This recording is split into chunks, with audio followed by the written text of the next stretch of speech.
Σου έκανα και με αργέσαι και τώρα δεν μπορείς και δεν με συλλογέσαι. Πες μου τι σου έκανα και με αργέσαι και τώρα δεν μπορείς και δεν με συλλογέσαι.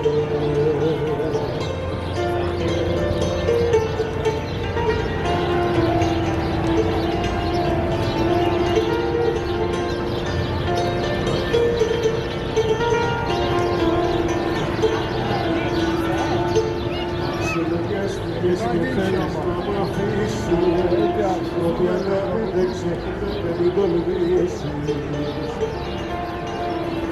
Θα στενάσεις τα πολλά σου που κι αν χάσεις και τα δικά μου παιδιά πάντα θα φύγουν.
What is taking place in the world?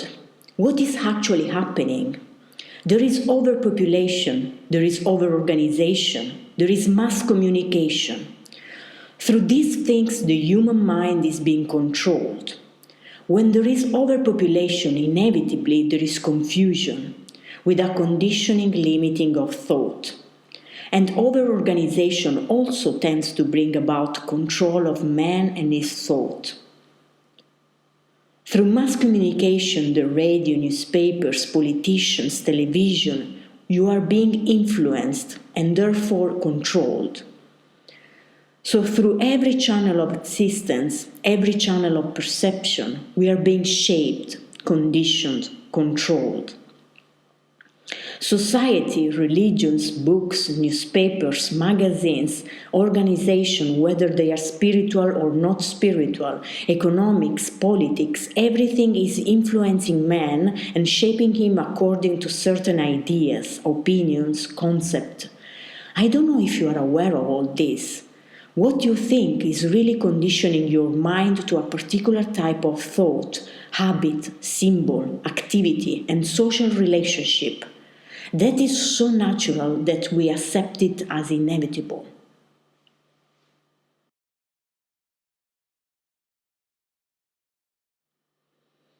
It is an irrefutable fact that what you think, what you feel is shaped by your environment. Everything, books, teachers, environment, food, climate, shapes your thought. And as society becomes more and more organized, the conditioning of the mind is deepened. This is a fact whether you like it or not. When you realize that fact, then the question arises as to what place the individual has in relation to that process of conditioning. It is very important to discover, to learn whether you are really an individual or simply the expression of conditioned thought, influenced through the centuries and therefore thinking in a particular way, so that the individual has really ceased to be altogether. Every well-organized, efficient society must condition thought, and whether they do it brutally or with kid gloves, it is the same thing. They must condition thought. So seeing all this, how is one to be an individual? Because if you are not an individual, there cannot be a creative society. If you are not an individual, you are bound to create more confusion, more sorrow, more problems for yourself and for society. So how are you to become an individual? How are you to be the individual who is not driven by circumstances, who is not influenced by society, who is not controlled by the politician? How is such an individual to come into being? How will you be that individual? It is only possible when there is a serious, earnest study of oneself. The self being not the Atman or some so-called higher self, because those are just words. I'm talking of the self of everyday existence, the self that gets angry, the self that is ambitious, that gets hurt, that wants to be seen, that is very keen, that says I must be secure, I must consider my position, and so on. That is the only self we have.